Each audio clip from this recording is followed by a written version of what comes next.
Ladies and gentlemen, welcome to this edition of the Civic Space TV's Youth Roundtable. I have with me three ladies. It's very rare in Uganda to find a panel that has more ladies than gentlemen, but we have three ladies and one gentleman, whom I'm going to ask introduce themselves for the sake of our viewers out there so that you can know who these people are. And when they make very good points later on, you can always relate the name to the point. So let's begin from the extreme end with the lady that's smiling over there. You'll tell us your name, you'll tell us where you come from, and you'll tell us a thing that you think we should know, if there is such a thing. Okay, so my name is Atuhaire Joan Patience. I work as a programs officer at the Young Women's Alliance for Human Rights. I am awaiting graduation. I have been awaiting graduation for the last 2 years, Makerere University. Yes, where I pursued community psychology. I'm passionate about democracy and good governance. Okay. Yeah. Thank you very much, Comrade Godwin. My name is Kidega Moses. I am the Secretary for Labor Affairs of the National Youth Council Executive. I come from a district called Gulu, and I'm a proud farmer, and I'm happy to be here today to have a conversation around what has made remarks in this year. Thank you. Thank you so much for this opportunity. My name is Christine Namuyanja. I'm an IT personnel. I belong to Democratic Party. I'm the former aspirant for Lwengo District Woman MP, and passionate about young ladies. I'm the director, Ambitious Girls 256, Uganda chapter, dealing in mentorship for the next generation, and currently working with UAP Admission Insurance Company. Thank you so much. Thank you. My name is Nalukwago Judith. I'm a 5th-year student of Bachelor's of Dental Surgery at Makerere University. I'm a former Vice Guild President, and I belong to the NUP party, and I'm a social justice activist. Thank you. Okay, thank you very much, all the ladies and the gentlemen that have just introduced themselves. So this year has been a very eventful one. We started off with a general election that has been described differently. And just a week or so, we had another election that has been described again very differently in the not so far away district of Kayunga. So in between there, we had the second wave of COVID-19, we had the lockdown, we had kids going back home, and they've been there since then, most of them. We had universities closed, we had a bomb blast. It's been a boiling pot of issues here and there, different things, very unrelated, very unconnected, yet happening very fast within a period of less than 11 months. So when we look for a topic to discuss today, there are some very appealing topics. But we realized that since we are closing the year, we could also have a recap of the year. We could have a conversation on what stood out this year, this particular year, from the perspective of the youths that are on this round table today. And I'm going to start that as the conversation for today, but we shall begin from the other end. So I want each of these people to tell us what stood out for them this year and why. And for those that have participated in elections, for you, I want to first directly tell us your experience of that election you participated in, how it went, what lessons you learned, how you won, or how you didn't win, and why things ended up that way. So let's start from the extreme end. The 2021 general elections, which had the parliamentary, it had the presidential elections, and also local government elections. I was privileged to observe elections during that time. And I think one of the things that stands out for me was, were we prepared to have those elections in the first place? Was it even necessary to have those elections at that particular time? What was the political urgency of having those elections then, where we would risk people's lives? Because as you mentioned, immediately after the election, we had the second wave of COVID, which was worse than the first wave of COVID. We would attribute this largely to the election that happened, without even going into the details of whether the election was scientific, as it was claimed to be. Because we said we would have scientific elections, people would campaign over the media, candidates would not have to interact with voters, but we also these things in our communities.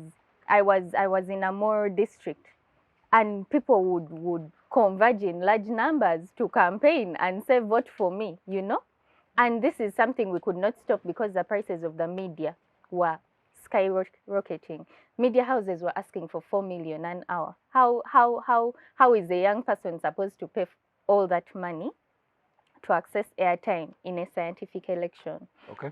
Think about issues of the digital divide during the election period, and how they were influencing the politics. The only people who are benefiting from that election were the people in government, because they are the ones with the power, they are the ones with most of the airtime to afford these different services. So for me, I believe having that election at the time that we had it was really unnecessary because we were unprepared.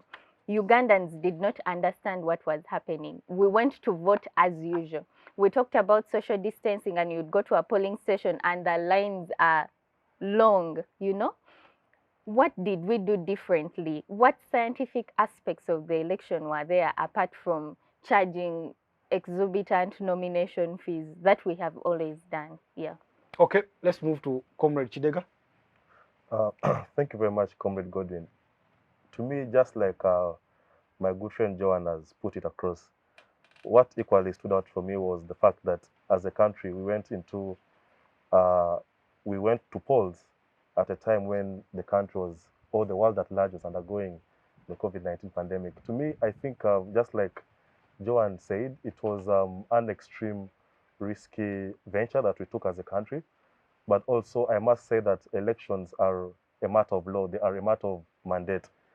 And I also, if I remember well, the urgency and the demand to hold these elections was actually the voices that emerged were coming more from the opposition because of their, in their belief that, the NRM needs to go. So they were willing to do whatever it takes to hold elections.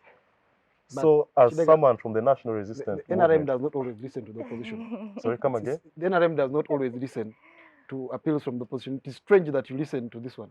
Well, as a proud member of the National Resistance Movement, I think that we are a party that listens to the Wananchi. We are a party that values the voices of the ordinary Ugandan. Okay. And that is why even when voices are dissenting, our party tends to accommodate them. Okay. But yeah, just like Joan said, it was a risky venture that we took as a country, and the outcomes of it were evident. But also, I must say that Ugandans went to the polls decisively and renewed the mandate of the National Resistance Movement and offered it another 5 years to govern this country. So to me, that was a score for us as a party. But from an individual level, I also participated in the National Youth Council elections, which was very rigorous a process, I must say, because we had to be elected from the village, then you come to your parish, to your sub-county, to your district, then to the national. It was a very tedious and rigorous process, but I think I'm grateful to the Most High that once again I was honored and privileged to have won my election, and I'm the Secretary for Labor Affairs of the National Youth Council. Okay. So, but just like also Joan mentioned, it was quite an expensive time or an expensive election to run because of the unique circumstances under which we are running these elections. So I think moving forward, there is a fundamental need for electoral reforms in terms of how much does a young person have to pay for them to be nominated to contest for maybe Member of Parliament or LC5. So from a personal perspective, that is it for me. But yeah, I look forward to having more insight and conversations. Okay, let's move to her. Thank you so much, Godwin. For myself, as I earlier told you that I contested as a woman MP, it was really a hassle, simply because by the time you could go in to contest, you already nicknamed names like she's a little girl, she can't contest for a womanship position. So we had to do a lot to make ourselves women. In other ways, you be like as if you're compromising to become a woman. Personally, as an example, I had to get a baby to be a mother so that I can contest on that womanship position, which wasn't in my plan. I had other plans I was thinking about, but simply because I had the community had named me a young woman and they were telling me to convert and go for councillorship or any other position, I had to do that. So it wasn't an easy thing for me. And sorry, not Joan. Let me just put it to you, Christine. What pushes that? What makes it the young people are supposed to be the majority in this country, up to 75%. How come it is the society is so adverse to the young people that you're pushed into becoming a mother, and yet you don't like it, by people who are older than you for a position that you are eligible for, and the youth seem to fight, not to fight back, they seem to look on and say, oh, that's the norm around here. I would say I would term it the lack of mentorship to us, the young generation.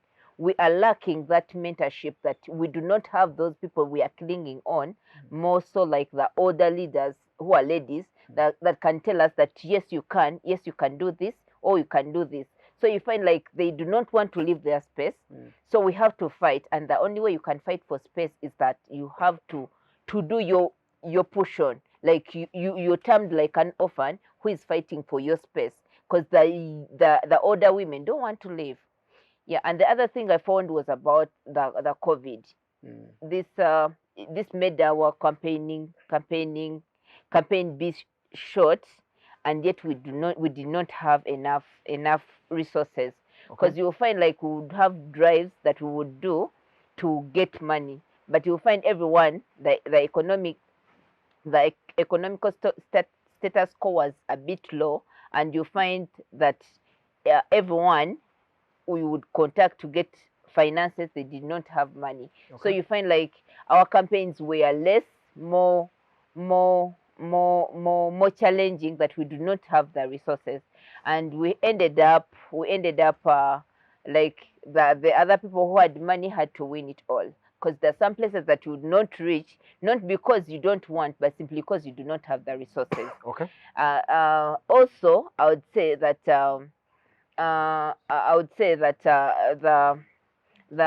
for my case, it was about the opposition. No, I had alone went on ground, and I had done a lot for my ground. I had tried out to do my structures, build structures. By the time they came in, they were like, they just bumped into the structures and they took almost everyone. So you end up like you many opposition, and there was one NRM. So it had to be like the oppositions had to divide up the votes, and you end up losing it all. So we ended up both losing. So NRM took it on. Yeah. Even there was violence, of course, simply because you find that we opposition were not given that priority of campaigning. It was almost all the time NRM campaigning. So you find that for them they're given that platform to campaign, and yet for you are denied a chance. The moment they hear it's NOP, the moment they hear it's DP campaigning, you find like there will be security agents planted all over, and we as youth, since we are energetic, you end up fighting with them, hence causing violence. Okay, let's get to the final panelist. Thank you so much. What stood out for me this year were two things. One, the killings during the elections, and also to the economic status of the country. What I believe is that, for example, the economic status of the country, these things didn't just happen during the election process. These things have been there. But the election and the coming of COVID emphasized the problems we have as Ugandans, the problems we have as a country. And when you look at the night economy is made mainly of the youth. The youth are the ones you find on the road selling chicken, selling chapati, selling so many things across the road. And you know the night economy brings us a lot of money as a country. So when COVID came and curfew was implemented at 5 p.m. for borders and 6 p.m. for other vehicles, and also by 6 people are supposed to be done with their work and they're supposed to be home. One, you see most of the youth in Kampala ride borders. So if you tell them by 5 p.m. they have to be home, that means you've cut short their working time. And most of these people actually work in the evenings. When you tell people that by 5 p.m. you have to stop working, that means you've cut off the night economy. These people work as far as 4 a.m. in the morning. That means you've cut off. There are some people who actually only work at night. That is the only time they work. The night economy is made of very many businesses that are only feasible to work at night. Can we just say that the government said they did that to protect the lives of Ugandans, that there was COVID, a marauding virus moving around, killing people. So to ensure that Ugandans don't die, they put in the restrictions. I Was that justification enough? I think when we look back, yes, at the start it was. Mm. But when we look back, you see, we have to examine Mm. according to the results. Mm. When we look back, did the lockdown, which was put, did the curfew, which was put, did it in any way stop people from getting COVID? Did it in any way improve the lives of the people? You see, when you look at, as a health scientist, when you look at things like HIV, when you look at things like flu, normal flu, when you look at things like accidents across the country and across the world, they kill more people than COVID ever killed. So I don't think COVID was too much of a threat compared to the accidents that happen in Uganda every day. That's a fair argument, but someone could say that COVID didn't kill as many people because there were restrictions. That if we didn't have restrictions, it would have run away and killed as many people as it did, for instance, in the US. We saw the death toll in Italy. So, I mean, people like Kidega would want you to give Museveni credit and say, oh, the president, visionary leader, acted well and ensured that COVID didn't go amok and kill so many people. And we also have examples like Tanzania where they didn't lock down, they didn't follow any of these restrictions, and nothing as much as what happened in Uganda happened. So when you look at both ways, you understand that lockdown or curfew was not the solution to the problem we are facing. The solution to the problem we are facing is to improve our healthcare system. That was the solution to the problem we are facing, not to lock down the country. Okay. Yes, and also when it comes to the politics, the elections in the country, we had people being killed, we had people being kidnapped, but is that the solution to whatever was happening? There's a lot of election violence. I think all of us here who are on social media watched the BBC where they documented these killings, these kidnaps. It was a sad moment for our country to have such things happen in a country that has been ruled by the same person for 35 years. I expected better from such a person because they have the experience, they have the knowledge, and they know what to do in terms of such situations. But all we saw is people being killed, people being kidnapped. And from a person whom we expected, who calls us their Bazukulu, you see, the country is made up of almost 78% the youth. That means the people participating in the election, by virtue of the demographics and the virtue of the numbers, is going to be the youth. So when they're killing people participating in the election, when they're kidnapping the youth, and it's eventually affecting the youth.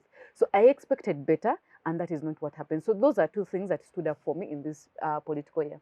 Okay, so we've had the elections, politics generally, we've had COVID, and we've had the lockdown as the main things that stood out. Now, I want us to get to the second round. Let's start with you, Joan. If you are the president, if you are the one making decisions for this country, how differently would you have handled the issue of COVID? Yeah, to lessen, to minimize the effects, as people like Judith are saying that it was not handled as well.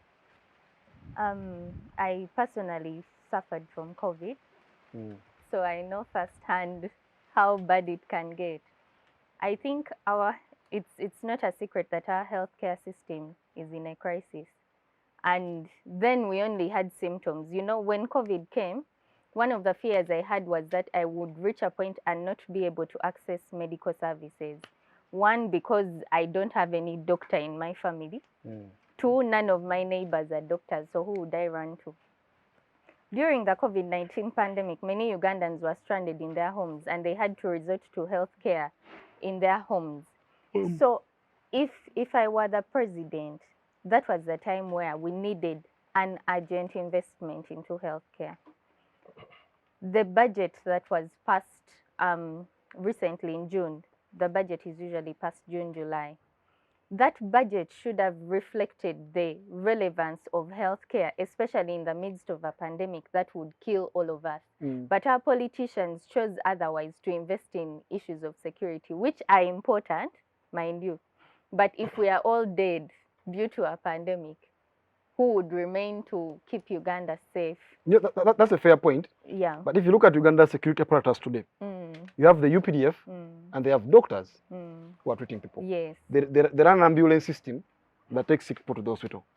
They seem to be, it could be argued by people who are pro-regime that, you see, security budget is in a way also health budget to some. Isn't the UPDF overriding its mandate? Because we've seen the UPDF intervening in issues of NADS, intervening in issues of health. What does that speak to the state that we are? We are in a military state. There is no interest in issues of health. We are just like puppets who are riding in a country, and there is not much interest in our well-being and health care outside politics. Once the election is done, our leaders go, we don't have accountability mechanisms where we can come and say, I voted you into position. Why doesn't my health center 3 have the basic minimum of vitamin C or Panadol? Why isn't there access to contraceptive services and questions like that? So for me, I think if I were the president, I would heavily invest in healthcare, but also prioritize accountability. If people have money, how can we hold them accountable?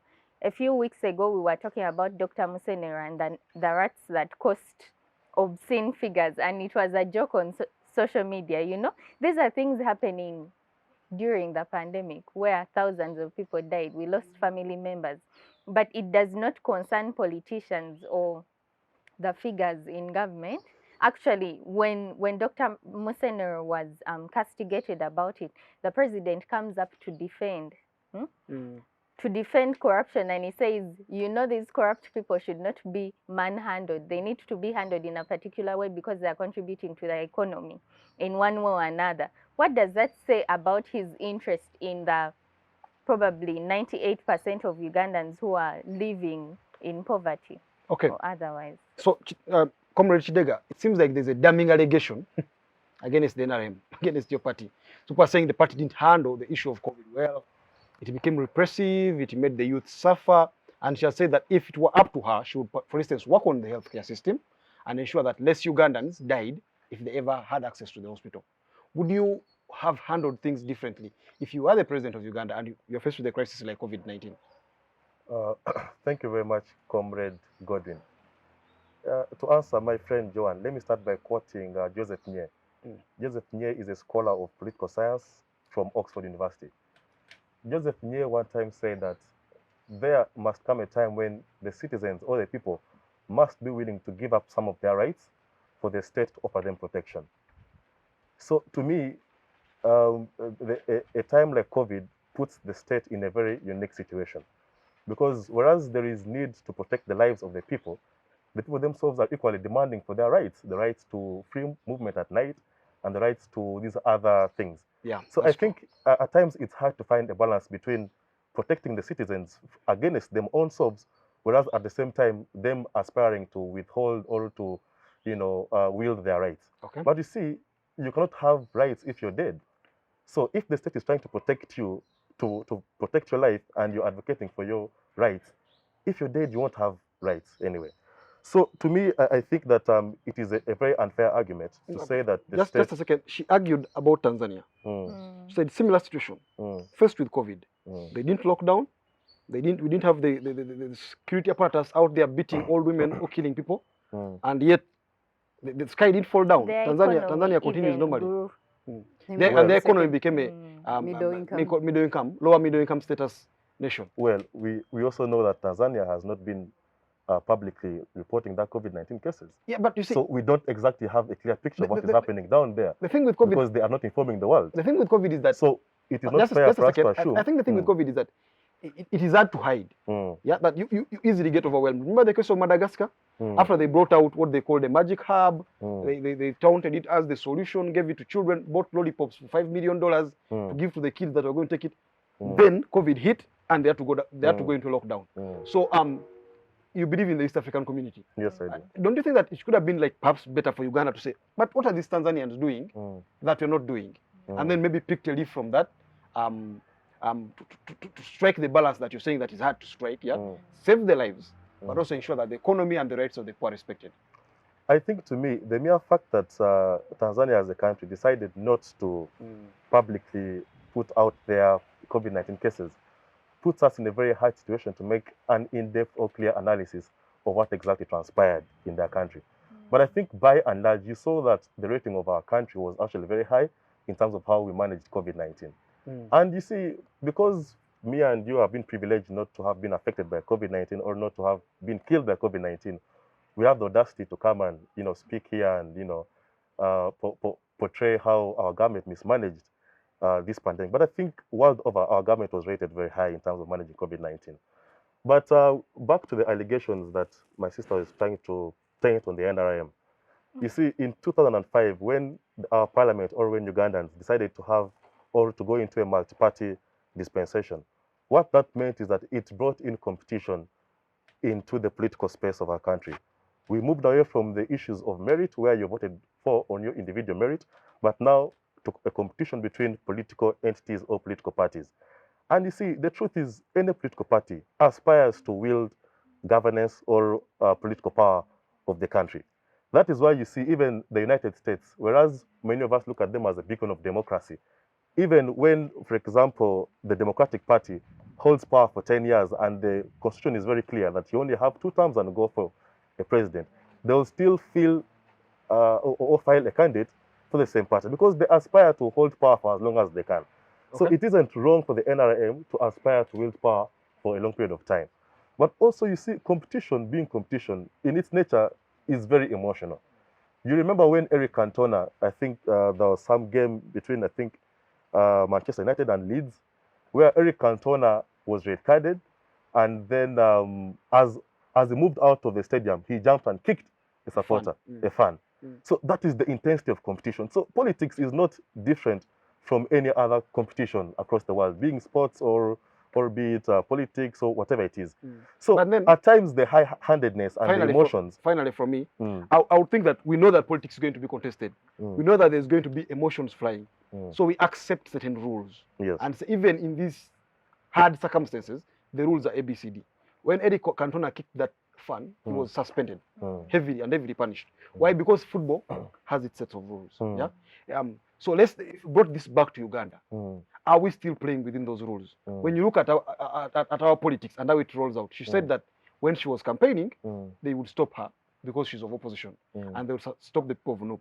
But we saw the NRM having crowds. Remember, and me, I'm not afraid to mention names. Anita had a huge crowd. Jen Cheng herself, Minister of Health, had a huge crowd. Kasolo had a whole music concert. Yeah, there's a whole list of NRM. Even President Museveni in Busia had a huge crowd. He says that, oh, I distanced myself from them, but the crowd was there. When Museveni won the election and he was coming back from Rwachitura, along the way he stopped even in town, Kampala, and there were crowds throughout these places. So does it then become a point of concern that yes, it's emotional, yes, this is competition, but even within the rules of competition, the acceptable terms, are we still playing within those terms? If we make COVID a burden of one side and not the other side, then we come and say, oh, you see, after all, we're protecting your lives. Are we still honest? Is that the kind of politics we should aspire to have as a country? I think, Comrade Godwin, as a country, I want to agree that our democracy is still very young. We have a young democracy where institutions are still not as independent, and not as strong as they should be. And that I concede. But you see, we have made strides as a country. We have made progress in terms of the democratic path that we have taken as a country. We have a constitution. Yes, we can argue about the spirit of constitutionalism, but at least we have a constitution. In the early 80s, we didn't have a constitution at all. We did. Idi Amin ruled by decree. Yes, that's true. Yes. President Obote had the pigeonhole. At least now we have a constitution that was made by Ugandans, drafted by Ugandans, and it's owned by Ugandans. And if we don't respect that democratically, just a second, if we don't respect that constitution, that ceases to be constitutionalism. Yeah, that's why I said the laws are okay, the constitution is okay. It's now the spirit of constitutionalism that is still lacking, and the institutions that are charged with the responsibility to implement these laws to the dot. That's a fair point. So, to me, I concede that yes, our democracy is still young, but we have made progress and we continue to make progress in that regard. So I think the NRM does not aspire to see a country that is not democratically governed or where the principles of democracy are not being appreciated, where there is no rule of law. I think that is why, as a party, we set forth as the first agenda to give Ugandans a constitution which they themselves drafted and, accepted. We shall get back to you. Yeah. So let's move to Christine. So she said that she didn't know why the elections were held earlier. That she thought that in the event that we had COVID around, we shouldn't have gone ahead with elections. And you said that you think the COVID-19 affected your performance in the elections. So the Constitution of Uganda says that we can actually postpone elections in certain circumstances. So for instance, if you had postponed the 2021 elections, we would have the speaker taking over. Do you agree that it was a better bet? Were you going to be happier watching the person you hope to move out, to get out of parliament, continuing to lead, and as you waited longer indefinitely, not knowing when COVID will end, and then so that we could have a better time when to hold elections? Or you think the gamble that, you know what, regardless of COVID, man is not going to die, let's just have the election was a better one? For myself, I would say I would play for a postponed election. I don't mind about the person to stay in, the person whom I was supposed to remove to stay in parliament, but what I would mind is would be the long term of the process. Because if you look at actually, it would even be a better deal to us opposition, being the speaker in power, being the speaker take on power and the president rests for some time. It would have made a bigger improvement to us as a country. But still, as my colleague was saying about the COVID-19, I would say, this time round, the president handled it well. It was handled a bit well. That's what I would say. Apart from the time when it became a corrupt process whereby these people came in to just collect even the little money that we would get to sustain the poor person down there. So I would it was a bit, for my case, I lost like four relatives for who died of COVID, and it was really a hard situation for the family. But I was supporting it to be in a lockdown. Though it was a bit tightened, I would suggest if they had put at least like the schools, I would say if the schools had stayed there and the kids were staying there, we would not go to visit them. It would have helped us as a nation. That's Okay. that's Let's get the final one from Judith before the end of this round. So the 2021 elections and how they were held, what is your view of them? If you had to rate them out of 10, what would you give them? And why would you give them that particular mark? I think I would give them like 2 out of 10 because of everything that happened during the election. You see, first of all, the election was not held in good faith. The election was held because certain people found it necessary, or they found that this is the time they can do whatever they want to do in the disguise of COVID. You see, if locking down the country during this election was very important, let me repeat myself. Locking down the country during this election was not that important because we locked down the country for our political gains, not for other gains. If you had locked down the country and like, okay, we've locked down, but then let's improve other aspects so that by the time we open, healthcare system has been improved, education system has been improved. You know, we've been battling with the curriculum. So why didn't we use this time to master our curriculum that we're trying to improve, to make sure these teachers, these educationists are improved in this curriculum that we are trying to make? Why didn't we see that health centers or referral hospitals are refurbished, or they are given more ambulances, they are given more doctors? You see, our doctor to patient ratio is 1 to 25,000. So why didn't that gap improve during the COVID period? Why is it that it was only about the election, that we have to finish this election, do or die? So the election could be argued that that was the basis of everything. Yeah, the politics plays the first fiddle and everything else plays the second fiddle. So without, you know, there's a conflict in Ethiopia. Yeah, primarily because of elections. When the Ethiopian government said we are not going to have elections because of COVID, the Tigray government said, if you don't have elections, for us, we're going to have them. So when they elected this one said, we don't recognize you, and then also replied, don't recognize you. The challenge with us, the African countries, that we've made politics the major or the most important aspect. And that is the reality today. Yes, and that is why the politics is affecting even the normal things we would have done without the politics. For example, improving the healthcare. For example, improving education system. We don't need the politics to improve the education system. We need leaders who may not necessarily be politicians to make sure our education system is improved. The problem we have is we have a copy and paste situation in our countries. For example, like I said about the lockdown, we copied other countries. We copied the European countries. We copied USA. Because they were imposing a lockdown, we also imposed it. But we didn't look at within ourselves that, do we need a lockdown in Uganda? USA has a very good healthcare system that even when people are home, they can send ambulances to their home to deliver drugs, to pick up people. We don't have that healthcare system in Uganda. So was a lockdown still necessary? USA has a very good internet system that when they are home, they can still study. In Uganda, we cannot study when we are home. As long as we've locked down, we are going to stay home for a whole year. It has been almost 2 years. These students Okay. are not going to school. Those are the things we're asking ourselves, that do we have to, can't we first examine ourselves that whatever we are copying from other countries, does it work for my country as well, or it is just working for them because of that these certain factors here and there? So who is the biggest loser in all this, in this Oh, COVID we lockdown? Ugandans are the biggest losers, actually. Is there a particular person who could say the students, the lawyers, the young politicians? Like, is there one particular group that? Students are the biggest losers in all this. The Imagine students are- I've been in 5th year for 2 years. Mhm. 2 years I've been in 5th year as a 5th year medical student. Mm. First of all, one, it has reduced on the workforce that Uganda would have had in these 2 years. Because if I had graduated 2 years back, I would be a doctor and I would be reducing that ratio of 1 to 25,000 Okay. doctors. In Kidega that wants to respond. I want to give him a minute. Yeah, sure. Thank you, Comrade Godwin. I want to remind my sister of the words of Kwame Nkrumah, who said that seek first the political kingdom, and then anything else shall fall. So you cannot undermine the role that politics plays in terms of the socio-economic aspirations of the people. So politics is a fundamental tool in terms of re-engineering society and taking it forward to the next level. But just also, a second. I want to differ from her comment Mm. or from her rating of the political processes of this year. She gave it 2 out of 10. I think that that is not a fair assessment. The National Unity Platform today is the leading opposition political party in parliament as a result of an election that they're trying to dispute and call, all sorts of things.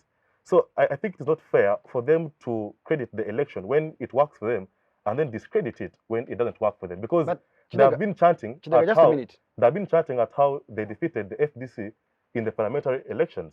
Okay, so meaning they acknowledge Just a minute, that they Kidega. participated in a free and If you work for 50 million mm, and someone gave you 100,000, it's money. mm, But then you can't say that, oh, I should be satisfied because I got 100,000, mm. yet I was supposed to get 50 But are you- million. So are you that's saying that- probably, just a second. eh, If Noop mm, went to the elections, mm, prepared, invested, and know that they were supposed to be sitting, Bobo was supposed to be sitting in State House, mm. and then they only become the biggest opposition party. No. Yeah, mm, it is some No, credit, but you're- that doesn't mean that I am, they've achieved everything. I Doesn't am- mean that the elections are free and fair. I am glad that you brought in the aspect of the work done. Mm. The National Unity Platform was formed on the eve of the election. Mm. You cannot compare the work it has been doing to that of the FDC, Mm. which has been in the trenches for over 20 years. But again, So, you would say So, that DP has Noop- been in Uganda longer so- than NRM. so Noop, a briefcase political party, in terms of contributing or in terms of they are actually contesting for political power of this country, you cannot compare the time it has spent in the gutters to that of the Okay. FDC. Okay, So to me, it's not a fair argument Mm. by the NUP for them to say that the election is only 2 out of 10 in terms of being free, fair, and democratic. Yet they are the same persons who are laughing and pointing fingers at the FDC for having superseded them in terms of being the leading opposition party in parliament. So okay, that's a yeah. fair argument. So our dear viewers, we're going to first have our first break here. We're going to take a pause. We're going to come back for the second and the final edition of this discussion. And just hold it here. Subscribe to this channel, and you'll get turn on the notification so that you can get notified for subsequent videos that will be uploaded. Let's just have this break, and then we'll come back and pick it right from here. Thank you.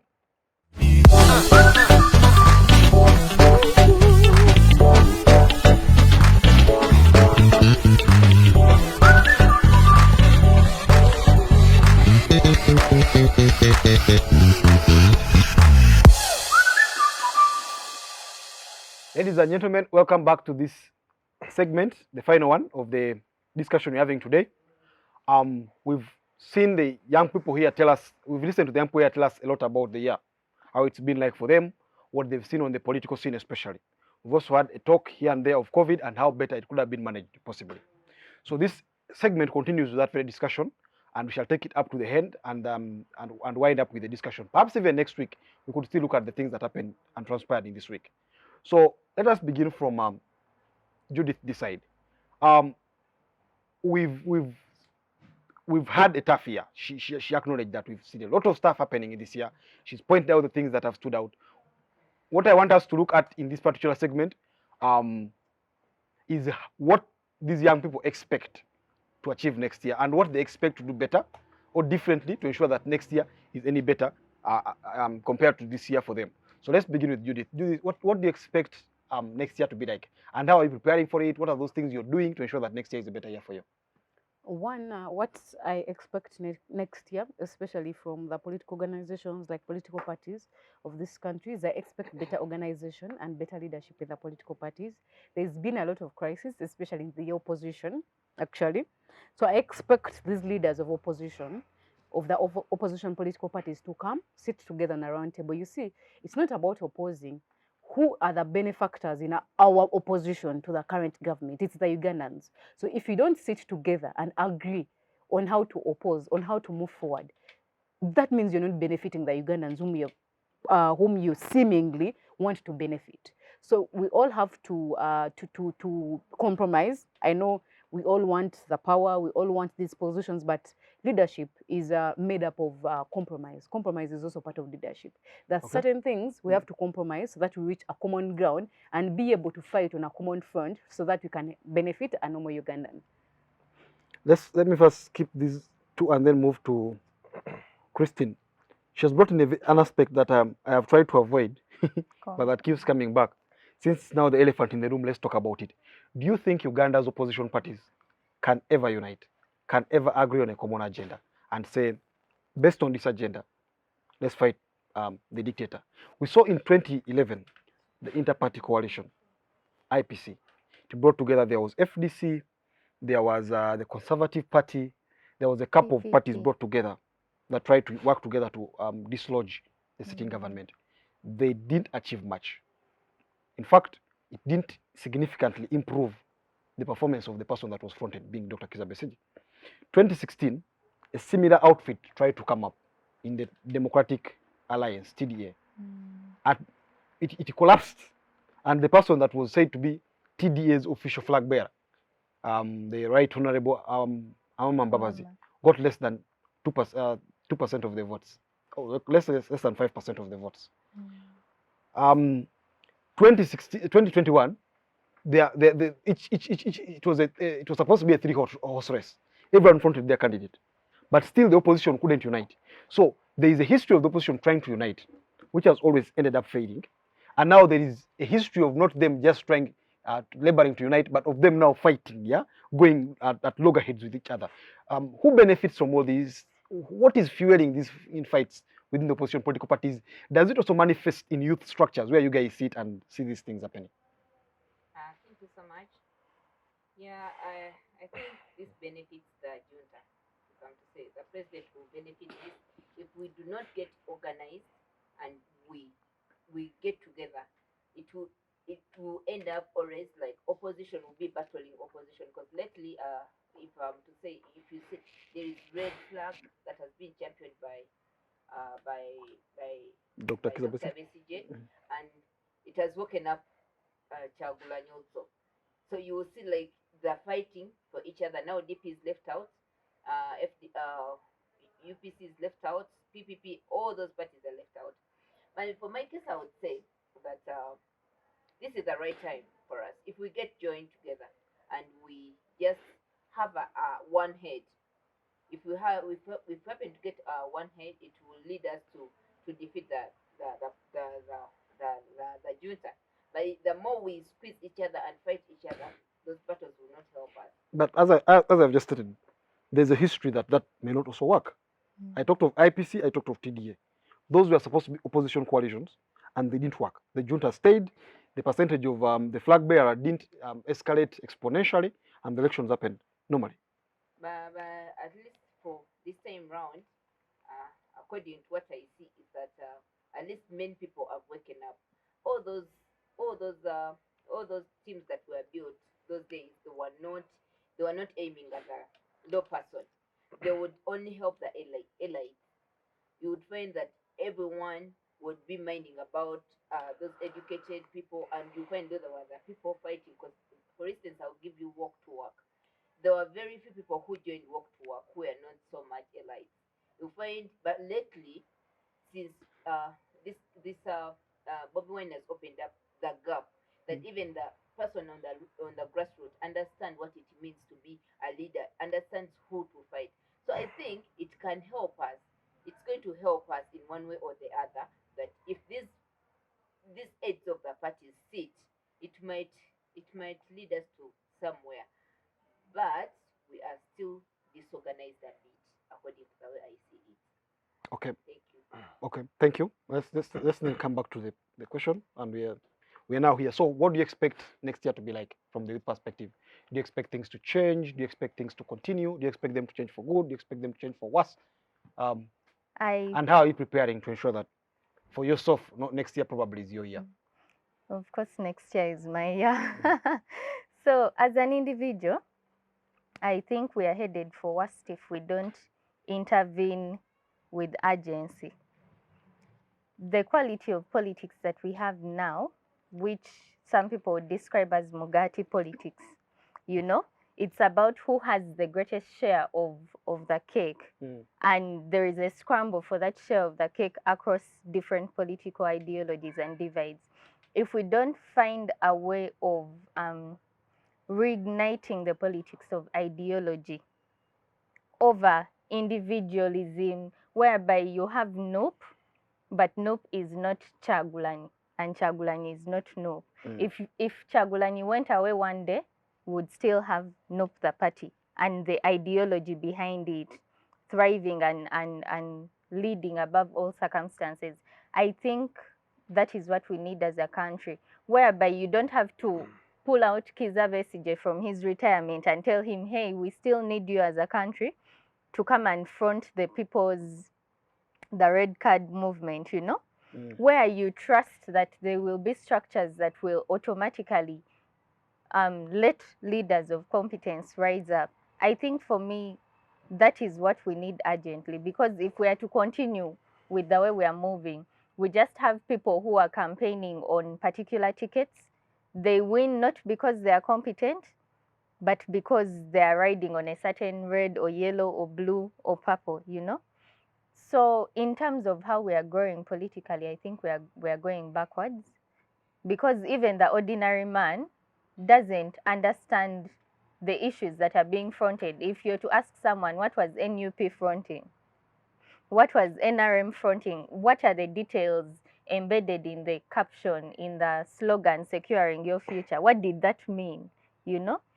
People don't have a critical appreciation of that. And in terms of also unity, which you had hinted to, the opposition is not about to get united, and it's going to be worse, because you have new players coming on board, and some of these players, I'll give an example of the NUP, that has not yet, NUP and ANT, that have not yet joined IPOD or IOP. IOP is the Inter-Youth Party Organization, something like that.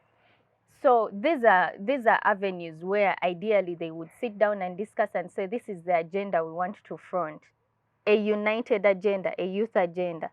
But now you're having a situation where some parties are not part of this. So what exactly are we driving to? What are we even doing? Okay. Comrade Kidega, do you want to respond to the same question? Yeah, sure. And thank you for that question. You see, when the apartheid struggle became completely difficult, the likes of Nelson Mandela, the likes of Walter Sisulu had to flee South Africa. But Thabo Mbeki, because of his diplomatic nature, the whites or the Boers did not see him as a threat, so therefore he managed to stay within South Africa. Thabo Mbeki was entrusted by his comrades who were outside the country to organize black people within South Africa. In his adventure, he had this to recognize and appreciate. He said that for people to come together, there must be certain fundamental interests. And in his endeavor to explain this, he said there are four interests that people usually coalesce around or organize around. One, he said, if there's an economic interest, okay, that state A and state B have economic interests, they want to balance trade, they want to exchange, okay, you can come together. Okay. Two is if there is need for security, okay, because we share a border, so there's need for us to work together because we must secure the same border.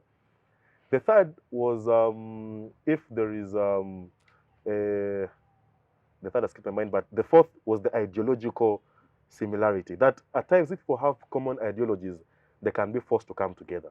And that is the argument that I want to emphasize on in trying to help you understand why the opposition cannot come together, because they are different in ideology and in terms of setup. The FDC is more of a social democratic party. You look at the Democratic Party, it is more of center-right. Then you have the NUP, which is more of a radical and extreme political party. So on that basis alone of the difference in their ideologies, it is not surprising that they find it hard to come together, because come together under what terms, under what grounds? There is no common point of convergence for them. So to us as the NRM, it isn't surprising that they are having challenges in their attempt to come together. But also I have to speak to the internal democracy of political parties.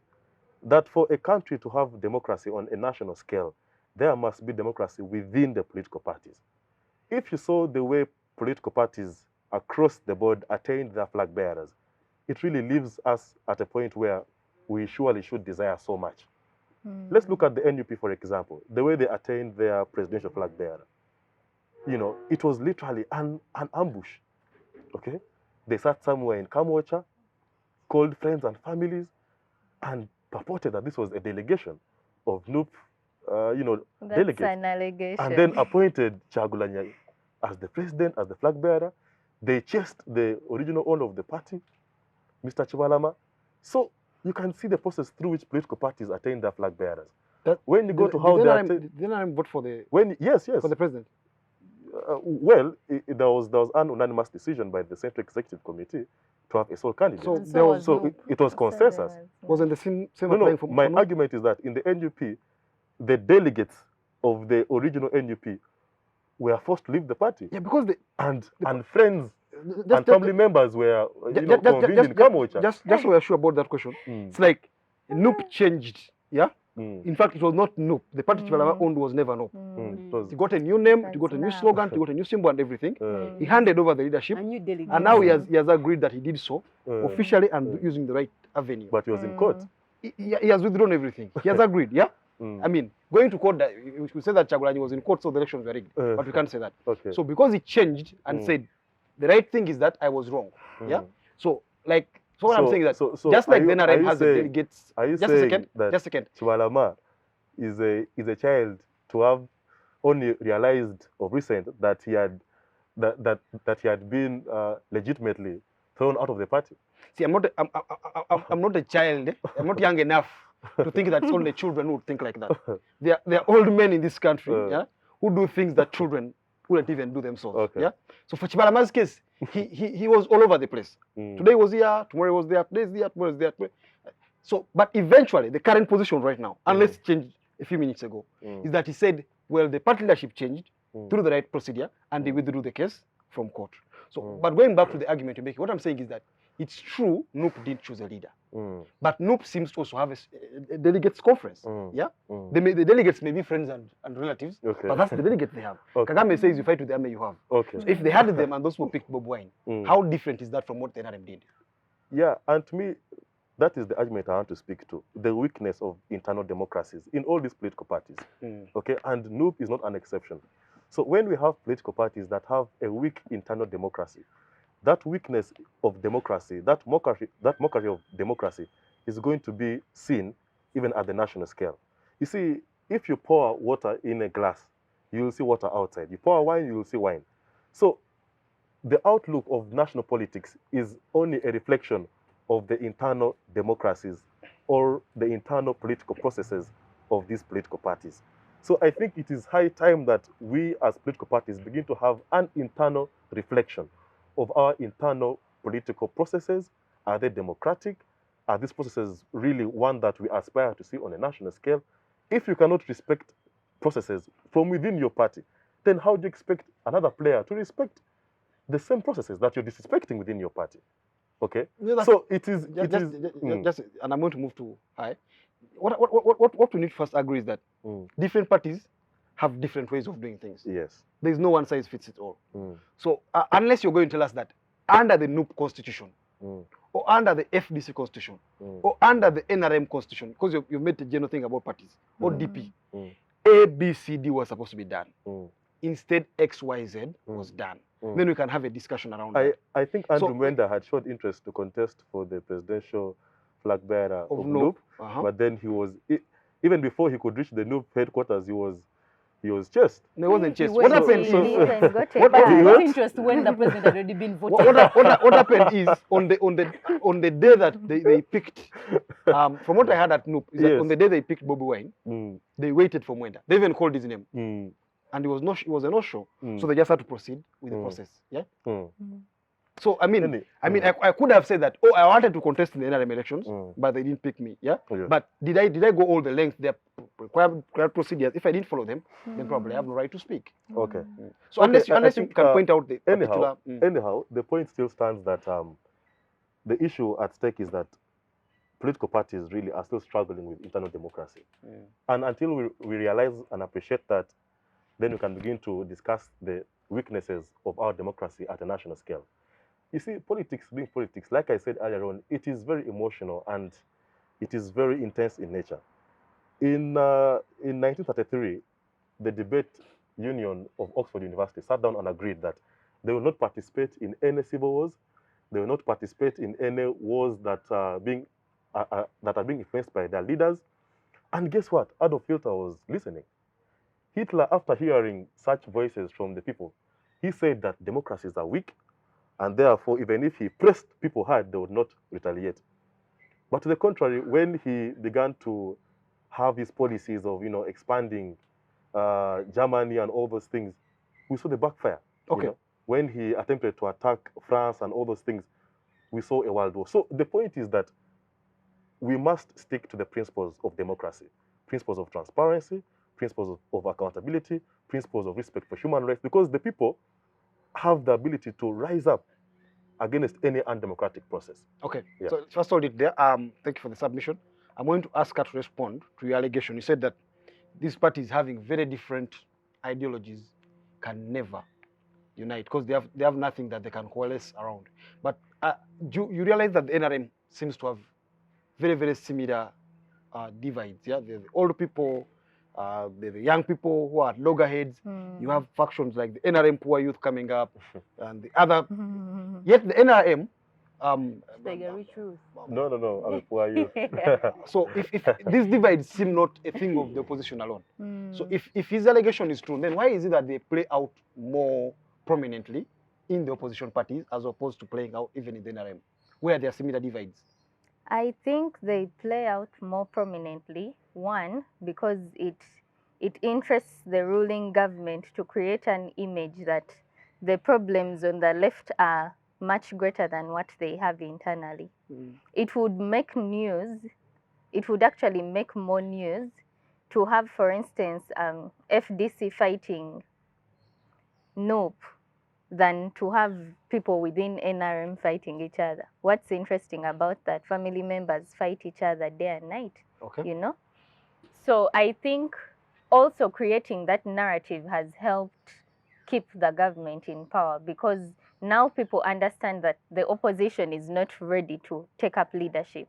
And people will actually say, haven't you seen they've even failed to get one sole candidate for presidency? How can we vote an opposition that is this disorganized? They can't even agree on who will head TDA or who will head whichever pressure group that comes up. Okay, let's Yeah. move to what? So you're going to answer the original question of how do you expect next year to be like, and how are you preparing for it? She answered. Expect it to be No. Okay. She did. Yeah? She Go responded to on. something you said. Wow. Please go on. I expect next year to be a good year, yeah. Because so far I'm looking at the next generation to have a better opportunity towards leadership. As a director for Ambitious Girls 256 Uganda chapter, I'm mentoring out the next generation, not leaving out the boys or girls into leadership. Because I've seen myself having not been mentored before. If I was mentored before and I was given that zeal that you can make it, I would be very far. But having been not there, so I'm looking at the next generation doing it better than me, or doing it better than the likes of the UID members that we are having, who are more stronger in opposition. And I think next year will be a better year. Thank you so much. Okay, so we are going to conclude because I've been reminded that time is not our best ally. You want to respond? I want to respond to the narrative of opposition unity. You see, the way I see it is kind of different. I don't see it in a way that when we come to an election period, opposition is supposed to front a single candidate. Otherwise, we would not be in my multi-party system. Let each party front the candidate they have for presidency, for MP, etc. But when it comes to things that affect Ugandans, for example, when we say we are going to walk to work, if FDC says you are going to walk to work, I expect NUP to join walk to work. I expect DP to join walk to work. If NUP says we are going to boycott buying certain things because they belong to government agencies, that is where I expect opposition unity. Those some of those things where I expect opposition unity. But when it comes to an election, they are allowed to have as many people as they want in the election. Okay, since our time is fast spent, I'm going to take your conclusions. Let's begin from there. So each of you use a minute strictly, make your conclusion, and then we can move to the next and conclude the show. So just make a conclusion on the discussion we've had, the year, and everything around the year that you've not mentioned, something you've left out, and then you can wish our viewers also well, and maybe a Merry Christmas and something like that. Yeah, according to Article 4 of Chapter 1 of the Constitution, you find that the government is urged to sensitize out people about the Constitution. But you find that many of the youths outside there don't know anything concerning law or anything concerning the Constitution of Uganda, simply because it's not translated into indigenous languages. So for my, as I conclude this show, I urge out the government that they should try their level best to go on ground and sensitize people about the Constitution of Uganda, and more so educating them about the voting and how someone can do better in any way via leadership. So it's my conclusion. Thank you so much, and thank you for this opportunity given to me. Thank you. Comrade Kidega? Yes, thank you, Comrade Godwin. Mine is just two things. One is to re-emphasize the social contract that the ruling government has with its people. When the people elect a political party, they empower it with the tools of state. But this political party or this ruling government has a duty to its citizens. They become duty bearers, but also the right still belongs to the people. The people remain the right holders, whereas the elected leaders become duty bearers. And it is our responsibility as citizens to meet up our end of the bargain in terms of meeting up the social contract, but also the state must play its role towards meeting its end of the bargain in terms of creating an enabling environment that allows its people to thrive. Then two is the argument of young people. Looking into next year and the future at large, I think young people must deliberately organize themselves. And we all remember that in the Arab Spring, the movements, the revolutions were actually orchestrated and led by young people. But when these powerful leaders fell, like Mubarak, young people did not take charge or offer leadership to this country. So that means that they focused more on mobilization and on fighting, and they forgot to organize. That's why even when these big names fell down, young people still didn't have the opportunity to offer leadership. Okay. So I think as we mobilize, let's deliberately organize ourselves as young people so that when that time comes, we are ready to offer this country leadership and direction. Thank you. Yes? My message is only one, that outside our political identities or the different political parties we belong to, we still remain Ugandans, and we must always look at each other as Ugandans. In spite of our disagreements, in spite of the ideologies that we want to advance, we need to find common interest, we need to find common ground that speaks to development. It is very embarrassing that over 50 years from independence, we are still having the same challenges we had at independence or worse. It is very embarrassing that as a country, other countries are developing and attaining middle income status, and we are not even able to hit the targets that we set for ourselves. So it's important that as politicians, we remain woke to doing what we have to do, but above all, advance the Ugandan cause and work to deliver for the common man who is down there. Yeah. Finally, My take would be on us, the youth. You see, this, what we are fighting for, is beyond political parties, because political parties don't feed you. This is a generational fight. This is us fighting for what we want, for a Uganda we want. We are fighting for a future of our children, because you're going to have children. You expect to have children, and tomorrow your land has been grabbed and you don't have where to stay. So this should be more of a generational fight more than political party fight. And then also, most importantly, you, the youth, as you sit there and say Chagulanyi should lead us, as you sit there and say KB should lead us, you as yourself, what have you done in this struggle? Before you start asking them questions, before you start faulting them that they have not led us well.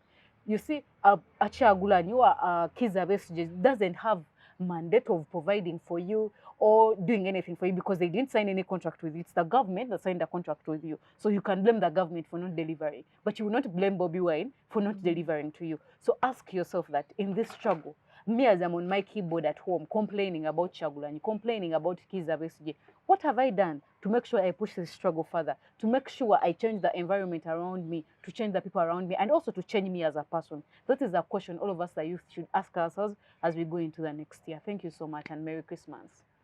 thank you very much from us, the host of this show, and the panel that we've had today, a very distinguished panel of predominantly ladies and gentlemen. We are very grateful that today again you tuned in and watched this discussion. We'll have another one next week, as we've had indeed the previous weeks. We pray that you always watch with us, you learn a lesson or two, you pick from these people's experiences and sieve through your life, maybe look at it from their perspective and understand how they make their arguments. But we also thank you for watching us throughout this year, and we hope that next year we'll even have a better show, and we hope that you'll still stick with us. So from us this side, thank you very much. Have a great week. Thank you.